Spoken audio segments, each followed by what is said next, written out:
Hodendorf, and I have a special book for you today. It's called Big Blue Whale by Nicola Davies, illustrated by Nick Malland. But before I read the book, I'm going to go over some of the vocabulary words that you might hear in the story. Okay, these might look familiar. The first word is gulp, which means to swallow something quickly.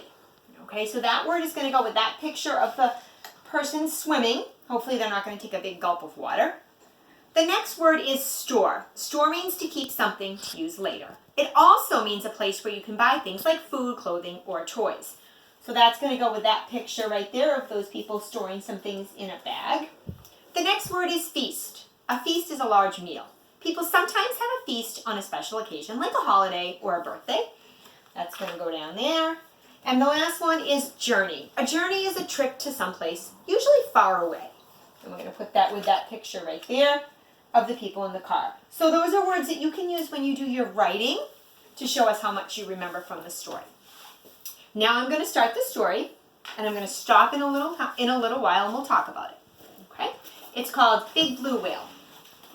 The blue whale is big, bigger than a giraffe, bigger than an elephant, bigger than a dinosaur. The blue whale is the biggest creature that has ever lived on Earth. Reach out and touch the blue whale's skin. It's springy and smooth like a hard-boiled egg, and it's as slippery as wet soap. Look into its eye. It's as big as a teacup and as dark as the deep sea. Just behind the eye is a hole as small as the end of a pencil. The hole is one of the blue whale's ears. Sticking out ears would get in the way when the blue whale is swimming. The blue whale lives all of its long life in this sea, but it is a mammal like us, and it breathes air, not water. From time to time, it has come to the surface to breathe through the blowholes on top of its head. Down here's a fact. It says blue whales can live for about 70 to 80 years. And a mammal is an animal that breathes air. It has a backbone. It feeds its babies milk from its body, and it is warm-blooded. When it breathes out, it makes a great misty puff as high as a house. This is the whale's blow, and you can see it from far away. You can hear it too, a great poof.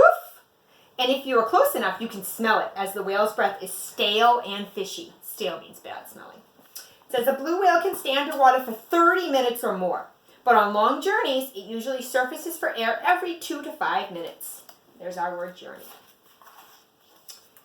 Take a look inside its mouth. Don't worry, the blue whale doesn't eat people. It doesn't even have any teeth. It has hundreds of baleen plates instead.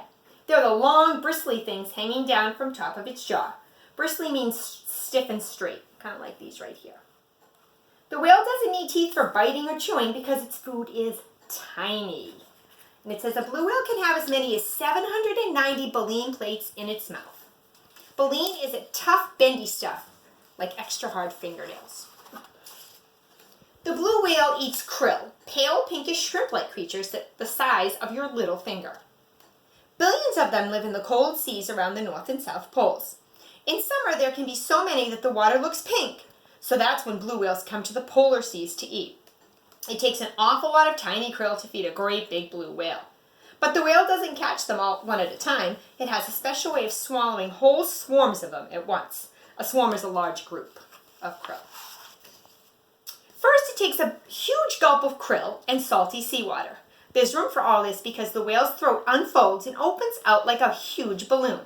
Then it uses its big tongue to push the water out between its bristly baleen plates. The water streams away and leaves the krill caught on the bristles like peas in a sieve. A sieve is like a strainer that you would use for spaghetti. Now all the whale has to do is lick them off and swallow them. And it says right here, a blue whale can have as many as 88 folds of skin in its throat. And a blue whale can eat about 30 million krill in just one day. That's 3 big truckloads. Okay, so I'm going to stop here. And usually when we're in class, this is where we would turn to a partner and talk about what we learned. I'm going to have you look over here, and here are some facts about blue whales that I learned when we were reading just now. It says blue whales can be 100 feet long. They can weigh 150 tons. Blue whales have no teeth. They eat krill. They are mammals like us, which means they breathe air, not water. And also they can stay underwater for 30 minutes or more. So those are some facts that I learned. Hopefully you remember those from the story. Now I'm going to turn back and finish the book. I'm going to go to the next page. it says. And this is how the blue whale spends the summer, eating krill and getting fat. But in the fall, the polar seas freeze over. The krill hide under the ice where the whale cannot catch them. So the whale swims away from the icy cold and winter storms. And it says, in the summer, the blue whale grows a thick layer of fat all over its body. This fat is called blubber. It's a silly word. And it's a food store for the winter, when the whale eats very little. Day after day, the blue whale swims slowly and steadily towards its winter home. Its huge tail beats up and down to push it along. Its flippers steer it left or right.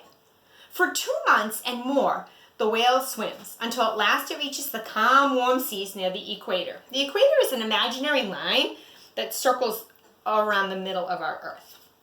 Right here. There it stays all winter. It says some blue whales spend their summers around the South Pole and swim north to the equator for the winter.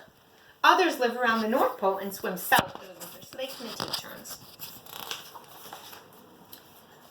And there the blue whale mother gives birth to her baby, where storms and cold weather can't hurt it. The blue whale's baby slithers from her body, tail first. Gently she nudges it to the surface and takes its first breath. Then the baby dives beneath her to take its first drink of milk. Nudges means to push. And it says a blue whale baby is 23 feet long at birth. It drinks more than 150 gallons of milk a day. That's a lot of milk. All through the winter, the blue whale keeps her baby close. It feeds on her creamy milk, and it grows and grows. In spring, the two whales return to the polar seas to feast on krill together. But by the fall, the young whale is big enough to live on its own. So mother and young part ways and begin the long journey back to the equator. A blue whale may travel from the polar seas to the equator and back every year of its life. Sometimes it will swim with other blue whales, but mostly it will swim alone. Yet the blue whale may not be as lonely as it seems, because sometimes it makes a hum so loud and so low that it can travel for thousands of miles through the seas to reach other blue whales. Only a very low hum could travel so far, and only a very big animal could make a hum so low. Perhaps that's why blue whales are the biggest creatures on Earth, so that they can talk to one another, even when they're far apart. Who knows what they say? "Here I am" would be enough.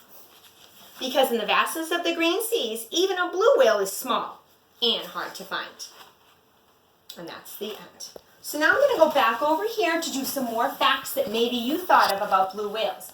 We talked about these, so now I'm going to take off these papers to do a couple more facts from the second half of the book. Okay, so we have blue whales are the biggest creature on Earth.